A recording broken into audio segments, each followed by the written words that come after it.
Dante se halla perdido en medio de la oscuridad. El poeta romano Virgilio, a quien Dante admira profundamente, se presenta y le ofrece su guía, pero le comunica algo inesperado. Si quiere salir de ese desierto tenebroso y alcanzar la cima de la montaña de luz, debe tomar la terrible ruta que conduce al infierno.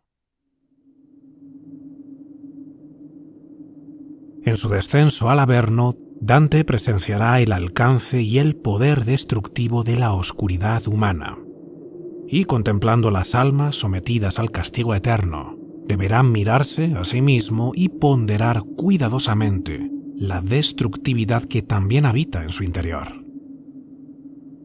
Cuando llega a las puertas del infierno, allí se advierte: los que aquí entráis, abandonad toda esperanza. Pero Virgilio le anima con estas palabras: aquí debes dejar atrás toda desconfianza. Deja que toda tu cobardía muera en este lugar. Le está empujando hacia la metanoia, la profunda transformación espiritual que debe experimentar si quiere superar esta peligrosa travesía. El ego vaporoso y destructivo creado por el veneno del miedo debe morir. En la base de su existencia, Dante debe unirse con el poder divino y arraigarse en la esperanza de Dios. Su púsila ánima, su alma pequeña que le lleva a la agonía, debe convertirse en la magna ánima. Dante conquista el infierno abrazándolo en el sentido más rico posible. No hay camino hacia arriba sin caminar primero hacia abajo. No hay camino a las estrellas sin haber pasado por el infierno. La senda a la metanoia es a través de las espinas del pecado. O, como diría Carl Jung, el camino a la individuación exige la integración de la sombra.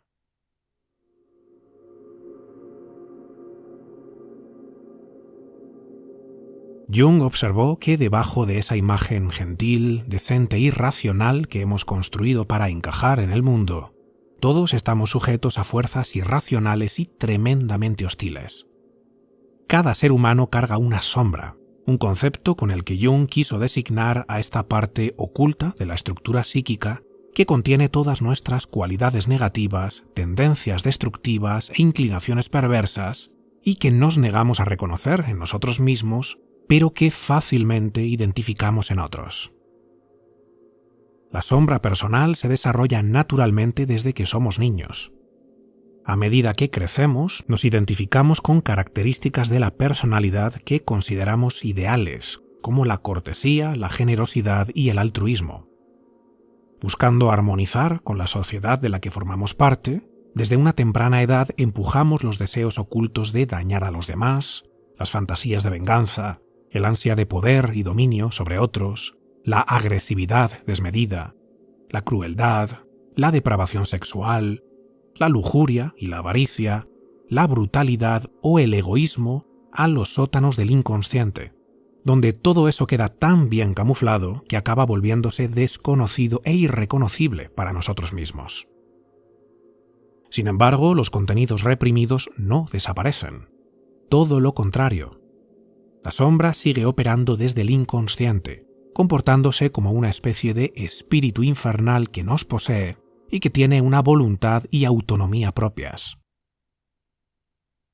Cuando uno trata desesperadamente de ser bueno, maravilloso y perfecto, la sombra desarrolla aún más una voluntad definida de ser oscura, malvada y destructiva.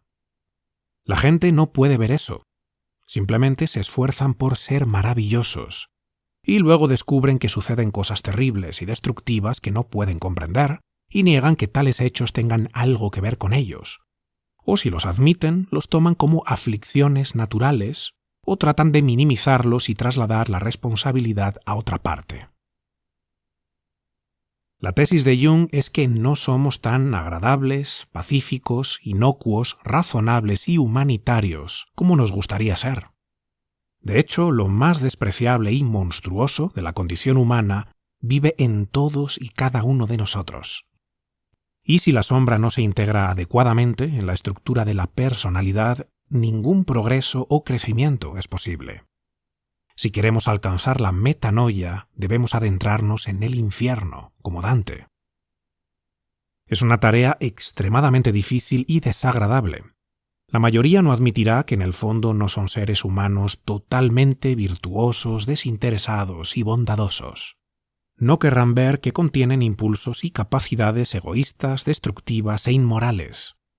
O utilizando un lenguaje cristiano, no queremos confesar nuestros pecados y arrepentirnos, que equivale a bajarnos del pedestal de falsa bondad, reconocer nuestra oscuridad y nuestra naturaleza pecadora y comprometernos a mantener los impulsos destructivos a raya.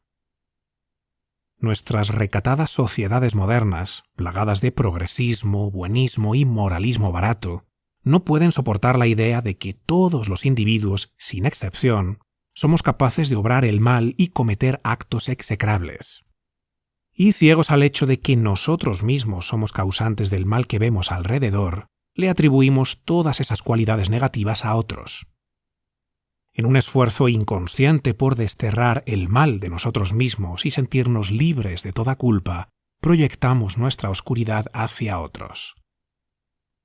Pero cuando descendemos al territorio interior sombrío, inconsciente, e integramos la sombra, nos encontramos con el sí mismo, un término con el que Jung quiso designar a un principio metafísico equivalente al dios del teísmo, el fondo oscuro y misterioso que informa y sustenta las estructuras del mundo y de la psique, la energía fundamental que empuja todas las cosas desde dentro hacia su metanoia o transformación.